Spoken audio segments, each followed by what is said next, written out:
ನದಿಯೇ ನದಿಯೇ ನದಿಯೇ ನದಿಯೇ ಈ ರಾಜನ್ಯಾರು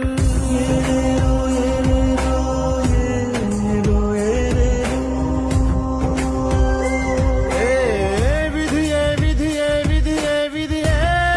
ಈ ವೀರನ್ಯಾರು ಒಂದು ಊರಿನಲ್ಲಿ ಒಬ್ಬ ಪರಾಕ್ರಮಿ ರಾಜ ಇದ್ದ ರತಿಯಂಥ ರಾಣಿಯೊಡನೆ ರಾಜ್ಯಭಾರ ಮಾಡುತ್ತಿದ್ದ ತಾನು ತನ್ನ ಪ್ರಾಣನೇ ಪಣವಾಗಿರಿಸಿ ಕಾಪಾಡೋ ಶಾಂತಿ ದೂತ